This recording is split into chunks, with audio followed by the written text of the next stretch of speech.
WTC की नई cycle का आगाज भारत और वेस्टइंडीज की 2 टेस्ट मैचों की श्रृंखला के साथ भारत करने जा रहा है। लेकिन अगर आप वेस्टइंडीज की टीम को उनके घरेलू मैदान पर हल्के में ले रहे हैं, यानी कि रोल ओवर समझ रहे हैं, तो थोड़ा सा आपको रियलिटी चेक दे देते हैं दोस्त, क्योंकि ये बिल्कुल भी आसान नहीं होने जा रहा है। और अगर आप भारतीय टीम की बात करें तो वो तो इसको भली भांति जानती है। खुद टीम के उप कप्तान क्या कह रहे हैं इस बाबत, वो सुनिए आप। हम बिल्कुल भी उन्हें हल्के में नहीं ले रहे। बाहर लोग क्या कहते हैं हमें नहीं पता, लेकिन हम एज अ टीम, कोई भी टीम को हम हल्के में लाइटली नहीं लेते। यहाँ पर उनकी team performance specially in test cricket बहुत अच्छा रहा है लास्ट कुछ 1-2 साल में। तो हमारा मकसद यही होगा कि हम हमारे स्ट्रेंथ्स को बैक करते हुए खेले। हमारा जो गेम प्लान होगा, जो स्ट्रेंथ्स होंगे, उसको हम बैक करेंगे, और जैसे सिचुएशन होंगे मैच में, जैसा विकेट होगा, उस तरीके से खेलने की कोशिश करेंगे।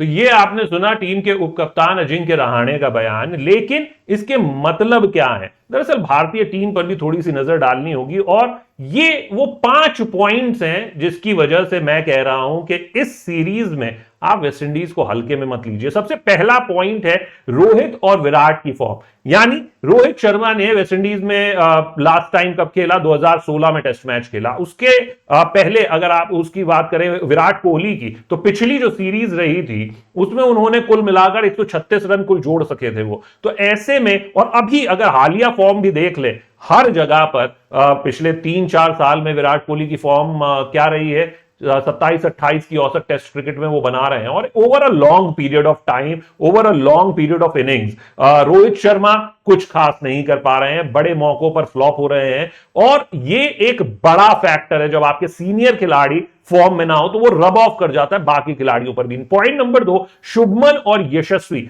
ये 2 नए खिलाड़ी हैं। यशस्वी जायसवाल इस में डेब्यू कर सकते हैं, और वहां पर आप देखेंगे कि ये 2 खिलाड़ी हैं, इन्हें वेस्टइंडीज में खेलने का अनुभव नहीं है। वेस्टइंडीज चाहे भले कितनी भी कमजोर टीम हो, लेकिन उनकी जो गेंदबाजी है दोस्त, वो बहुत मजबूत है। जब आप शैनन गैब्रियल को देखते हैं, केमार रोच को देखते हैं, ज़ारी जोसेफ को देखते हैं, जेसन होल्डर को देखते हैं, ये बहुत ही अनुभवी पेस अटैक है। इसको आप हल्के में मत लीजिए। तो ये जो अनुभव की कमी है, ये खलेगी भारत को। और तीसरा जो पॉइंट है, वो अनुभव की कमी पेसर्स में भी है भारतीय टीम के। अगर आप देखें, मुकेश कुमार अभी तक डेब्यू नहीं किया है। उसके अलावा अगर आप देखें शार्दुल ठाकुर कुल 9 टेस्ट मैच उन्होंने खेले हैं। उसके अलावा अगर आप देखें जयदेव उनादकर 2 टेस्ट मैच। तो ऐसे में आप किस तरीके से वेस्टइंडीज टीम को हल्के में ले पाएंगे? एक जो सबसे ज्यादा टेस्ट खेलने वाले आपके गेंदबाज हैं वो मोहम्मद सिराज है, जिन्होंने 10 टेस्ट से ज्यादा खेले। बाकी आपके पास तेज गेंदबाजी में अनुभव की कमी है। तो नंबर 4 जो पॉइंट है वो है विकेट कीपर का जो सवाल है। अभी तक ऋषभ पंत के बाद से टेस्ट क्रिकेट में भारत को वो कमी बहुत ज्यादा खल रही है। क्या भारत कुछ नया करने जा रहा है? क्या भारत उस स्लॉट पर कुछ अपनी प्रॉब्लम का समाधान निकाल पाएगा? अगर आप ईशान किशन के लिए जाते हैं तो आपको विकेट कीपिंग से कॉम्प्रोमाइज करना पड़ेगा। भारत के लिए जाते हैं तो बल्लेबाजी में वो कुछ खास नहीं कर सके हैं। ईशान की बल्लेबाजी का भी अभी तक किसी को कुछ पता नहीं है। और 5वां और अहम पॉइंट जो है कि घरेलू मैदान पर वेस्टइंडीज का जो रिकॉर्ड है ना दोस्त, वो बेहद शानदार रहा है। अब आप इसको नहीं मान रहे हैं तो मैं आपको आंकड़ों के जरिए दिखाता हूं कि पिछली जो 9 सीरीज है वेस्टइंडीज में खेली हैं वेस्टइंडीज ने पिछले 5 वर्षों में, यानी 2018 से 2023 में, उसमें से 7 सीरीज में उसे हार नहीं मिली है। सिर्फ 2 सीरीज वो हारा है, एक भारत से 2019 में और एक दक्षिण अफ्रीका से 2021 में। उसके अलावा ये आंकड़े आप देख लीजिए, श्रीलंका से 1-1 से ड्रॉ किया, बांग्लादेश को 2-0 से कूटा, इंग्लैंड को 2-1 से हराया, उसके बाद श्रीलंका को फिर से ड्रॉ पे रोका, पाकिस्तान को 1-1 से ड्रॉ पर रोका, इंग्लैंड को फिर से हराया 1-0 से, और फिर बांग्लादेश को भी उन्होंने 2-0 से हरा दिया। तो ये एक बड़ा पॉइंट है। अब आप ये सोचें कि ये टीम को आप हल्के में लेंगे, तो दोस्त ऐसा भारतीय टीम तो नहीं करने जा रही। आप भी अपने मन से ये ख्याल हटा दीजिए। दरअसल एक नजर आप डालिए, सिर्फ 13 मेंबर का फर्स्ट टेस्ट के लिए स्क्वाड दिया है वेस्टइंडीज ने, और ये वो 13 मेंबर्स हैं। आपको ये 13 मेंबर्स ऐसे लग रहे होंगे कि यार इनके तो नाम नहीं सुने, इन्होंने क्या किया है। 13 मेंबर्स उन्होंने इसलिए चुने हैं क्योंकि ये पेस अटैक जो है वो उन्होंने अपना और ज्यादा मजबूत किया है। स्पिनर्स रखे हैं लेकिन मुझे नहीं लग रहा कि बहुत ज्यादा स्पिन गेंदबाजी के साथ ये वेस्ट इंडीज टीम जाने वाली है। और किस तरीके से इस वेस्ट इंडीज टीम की प्लेइंग 11 होगी वो मैं आपको दिखा देता हूं। ये कुछ प्लेइंग 11 आपको खेलती हुई नजर आएगी जहां पर ब्रैथवेट और चंदर पॉल ओपनिंग करते हुए नजर आएंगे। मजबूत जोड़ी है, ब्रैथवेट बहुत ही अच्छे रन्स बनाते हैं टॉप ऑफ द ऑर्डर, और फिर एले कथानजे जो है वो आपको नंबर 3 पर डेब्यू करते हुए नजर आ सकते हैं। 4 पर ब्लैकवुड एक बार फिर से मजबूत बल्लेबाज, फिर रेमन ड्राइवर बाएं हाथ के तेज गेंदबाज भी हैं और ऑलराउंडर की भूमिका निभाते हैं। ऑलराउंडर्स देखिए, राकीम कॉर्नवॉल ऑलराउंडर 2 साल बाद वापसी कर रहे हैं, 2-3 साल बाद, तो ऐसे में आसान वो भी चाहेंगे कि वो कुछ खास कर अपनी टीम को जीत दिलवाएं। उसके अलावा जोशुआ डिसिल्वा बहुत अच्छे विकेटकीपर बल्लेबाज हैं। जेसन होल्डर अपनी जगह बरकरार रख सकते हैं। Alzarri Joseph,